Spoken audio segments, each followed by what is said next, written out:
So when we look at spelling and why things are spelt the way they are, I know we're talking about this session's called Morphology Mondays. Um, Probably because as a language arts teacher, I like to make alliterative titles.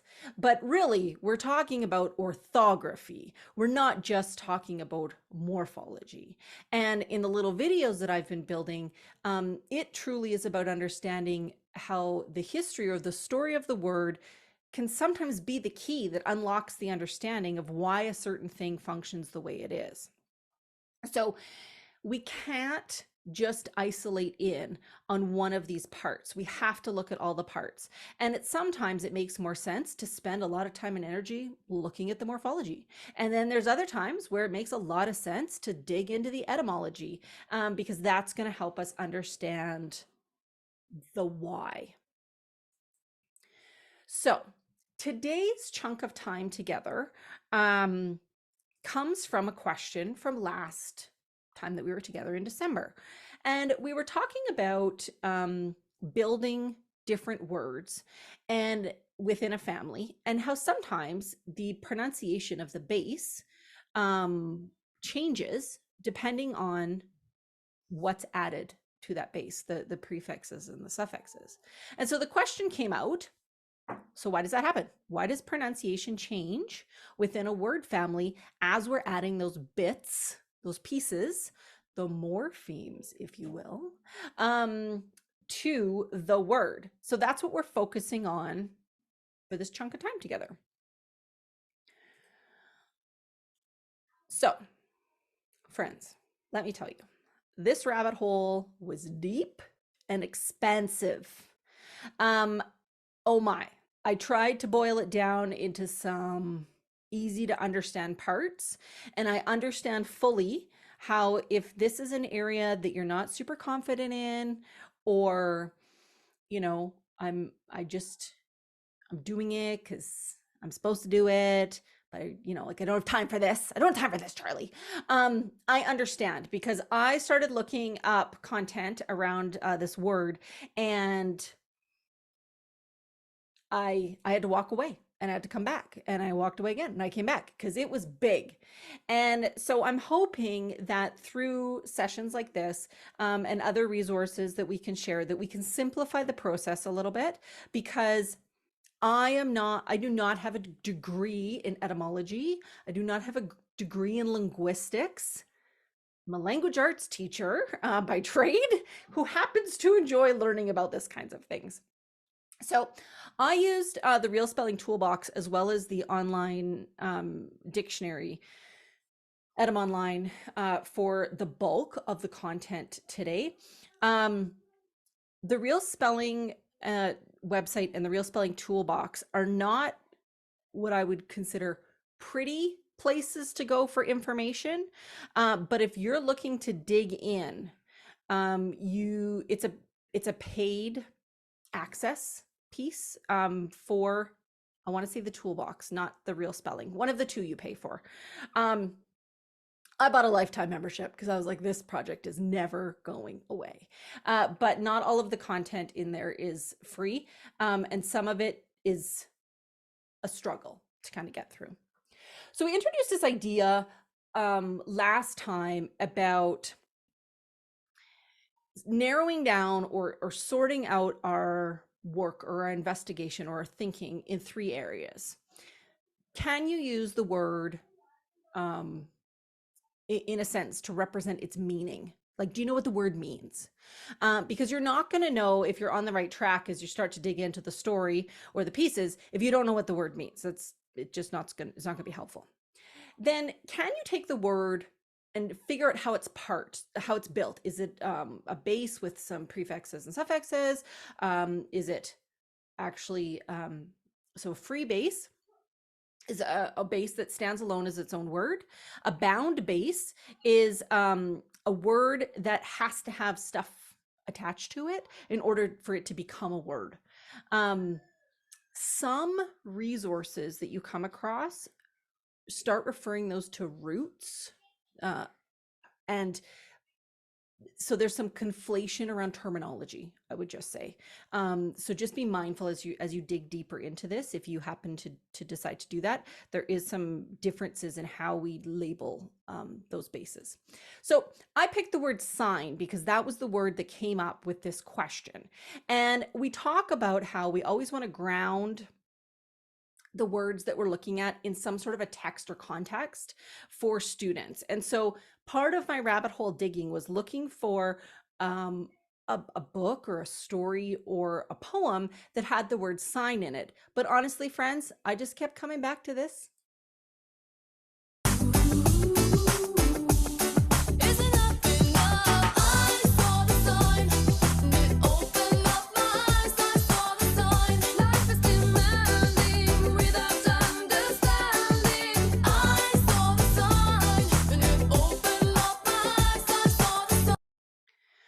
Um, I told my husband about that, and he's like, I don't even know that song. And I was like, you, my friend, I had the whole album. Like, what are you talking about? They only had one good song. I had the album. Anyways, that video is horrible. Like, I watched it. What were we thinking? Is all I know. So thank you, Sherry, for being right there with me. Yeah, Ace of Base. I saw the sign. You're welcome. You're going to be humming that for the rest of the night. So when we look at the word sign, oh yeah, I'm going to play that again because it's super duper helpful. It in itself is a base. There's nothing attached to it. And this is where I started digging into sign. Oh, I'm so glad, Chantel. I was going to warn you guys, this is what happens when Lana's not here. No one's here to keep me in check. And I'm like, yes, there will be a music video in this recording. Just kidding. Lana would be all over it. So I'm looking at sign as a noun for this particular context. Now, this is where it gets a little murky because I normally wouldn't have necessarily differentiated between sign as a noun and sign as a verb. But when you look at the lineage or the story behind those, they're slightly different. I'm going to show you that in just a second. So the old French version of sign as a noun would have been pronounced something like signa. If you go further back in time, oh geez, sorry, my mouse went a little crazy there. If we go back to Latin, which PS I don't speak, it would be something like signum. And why are we even talking about this? Well, I want to point out to learners, to students, perhaps to y'all, that the GN has always been there. So lots of times when we learn the story of the word, we can find a marker or a connection that's included in the current spelling that's like a little flag waving to the history of the story. PS, that's why there's an L in walk and talk. But in this particular case, it's always had these letters as part of its spelling. Does that help us remember the spelling of it? Probably not so much, but it tells us that, you know, we're working with what existed. It's not like we're adding in random letters. And you might be like, did they ever add in random letters? Yes, that happened at one point for some words. So if I go to the Edam Online Dictionary, you'll see here that they've sorted the difference between sign noun and sign verb. And so we have a slightly different spelling here between the noun in the French and the Latin. And this is where, as I explained to you earlier, the rabbit hole was deep and the rabbit hole was vast. So I tried to simplify it by just saying, you know what, no matter where you go in that rabbit hole, the story is telling us that those letters were always part of its spelling. So once we have an idea of that story, we can start looking at word families. And so because sign is its own free base, it's a word that exists without stuff attached to it, we can start building other words with that in mind by adding prefixes and suffixes. Now, in the past, in our time together, I've suggested writing the base in the middle and then writing all the words around the outside that you can think of that are connected to that particular base word. And that's still a great activity to do.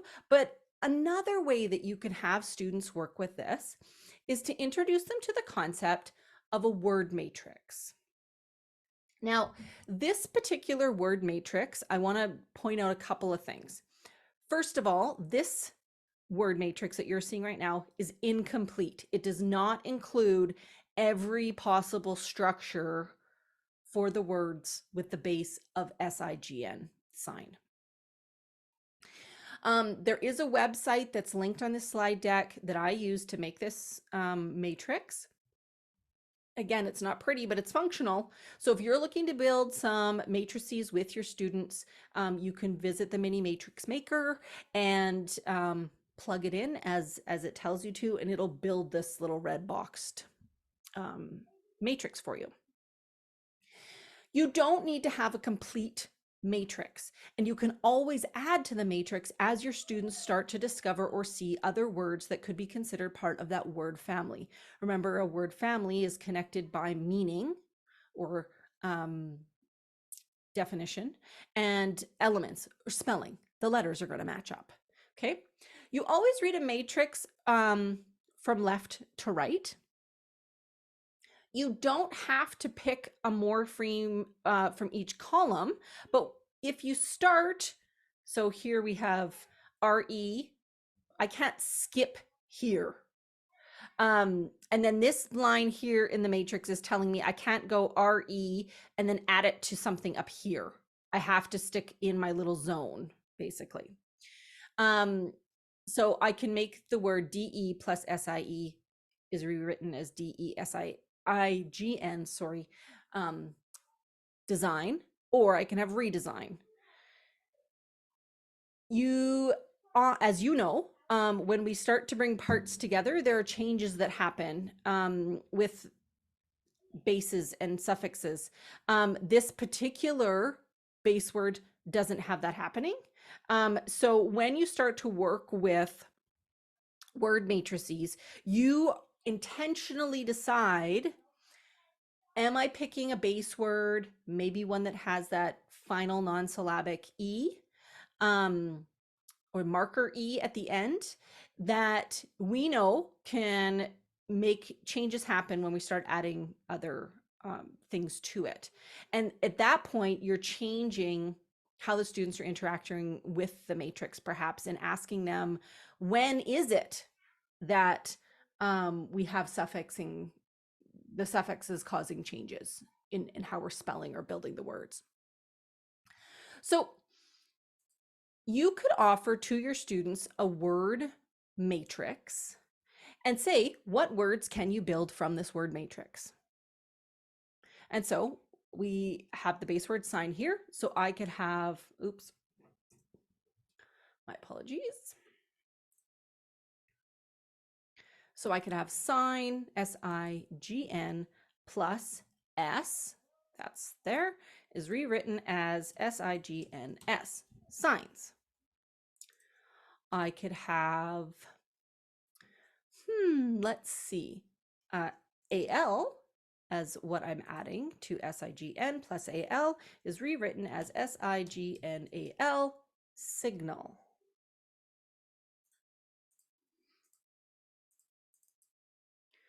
Now,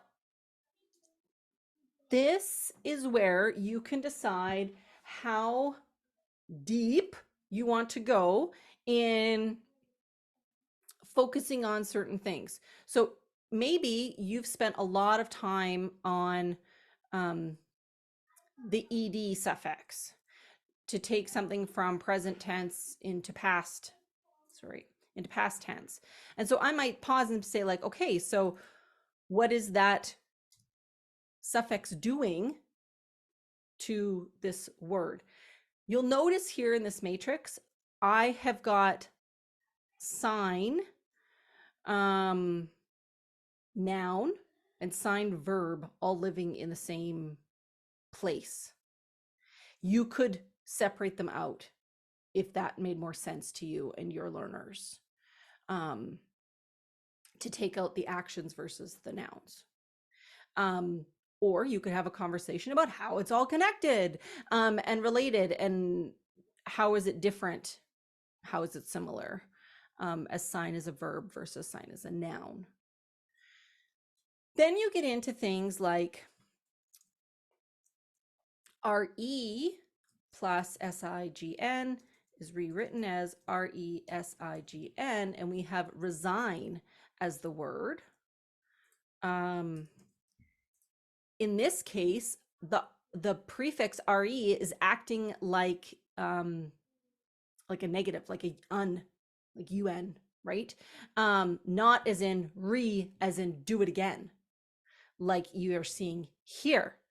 So now we're in a situation, perhaps, or an investigation with our students to talk about, so do prefixes or suffixes always have the same meaning or connotation? Does that change? What does that look like? I have no idea. So if that's the follow-up question, you're gonna have to wait until February. So when we have, and I'm not saying don't do this, but when we focus on, say, a certain prefix or a certain suffix, and we just say like this means this, like the end.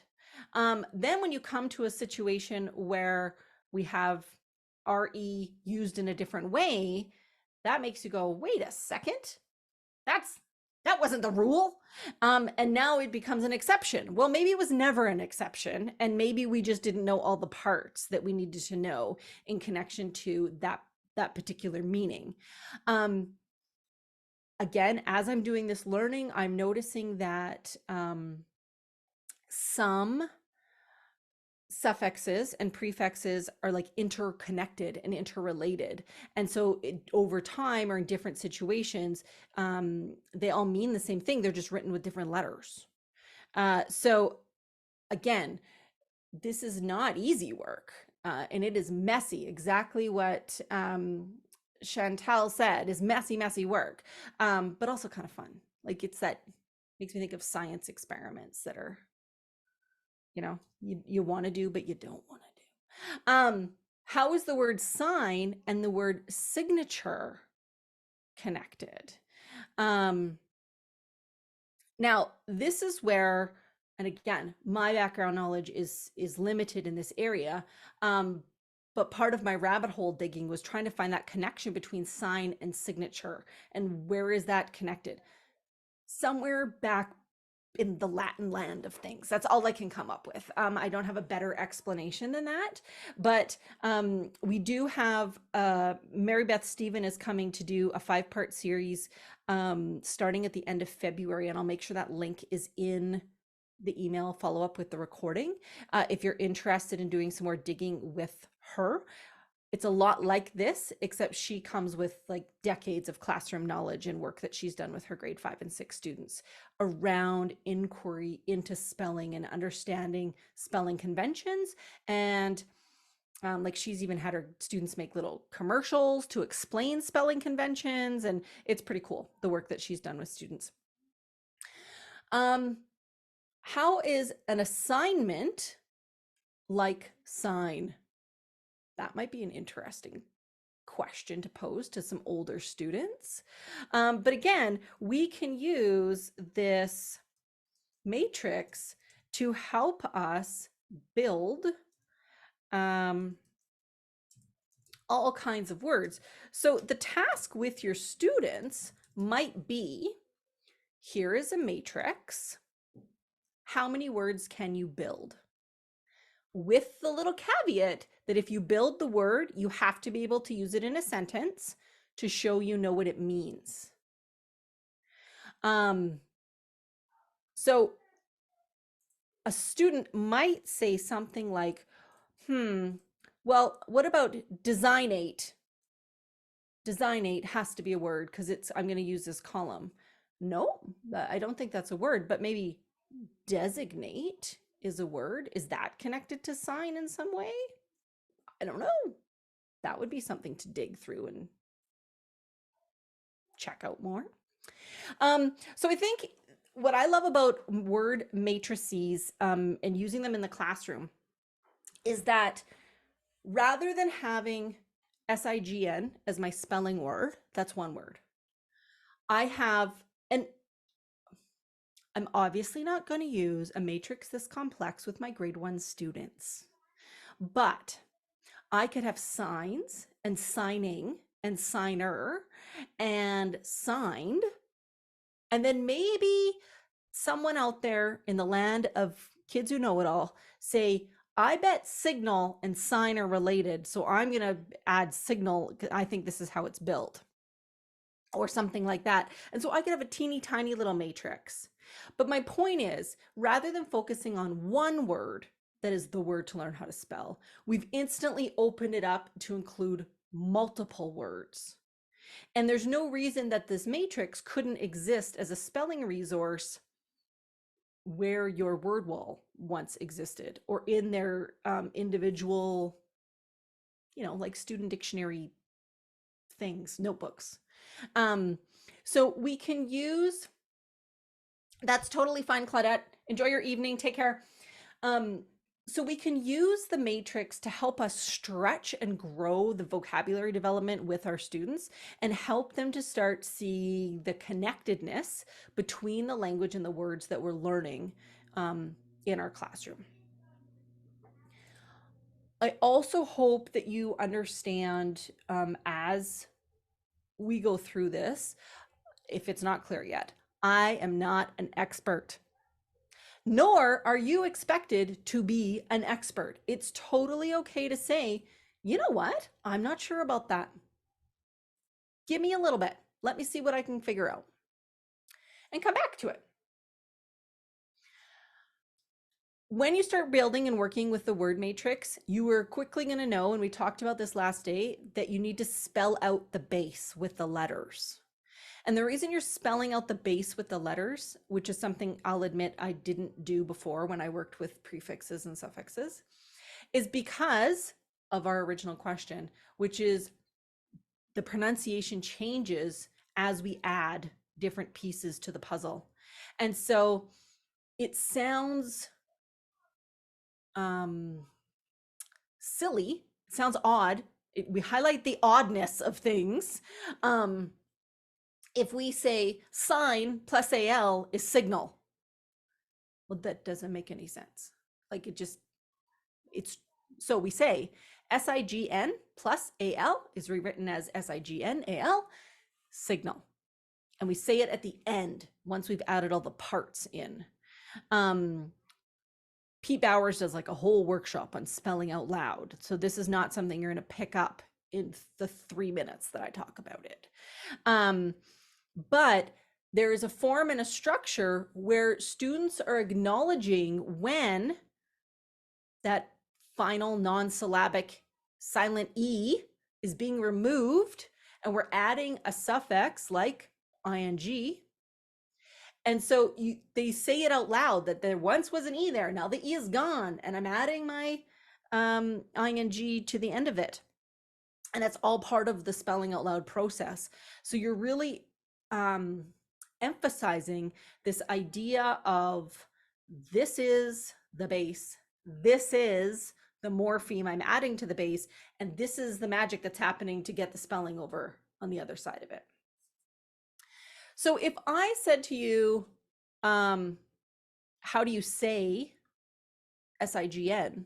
But then I gave you these 4 options to choose, these 4 examples.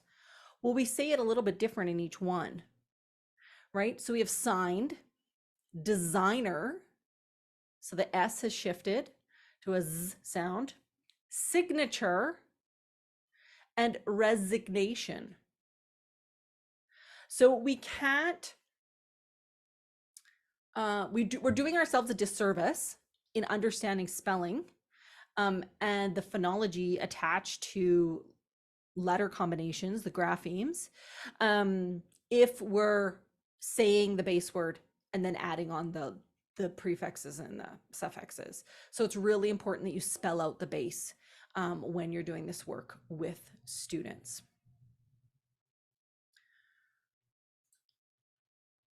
I found this quote and I thought it was very poignant in emphasizing, I think, what becomes the roadblock in a lot of the work that we have done previously around spelling in the work that we've done in our classes. The fundamental and most frequent cause of a misspelling is basing it entirely on what we think is the sound of the spoken word in total isolation from its relatives. So I used to, when students would come up to me in my grade 2 classroom, I would even do this with my grade 9s. I don't know how to spell blah, blah, blah. Well, how do you think it's spelled?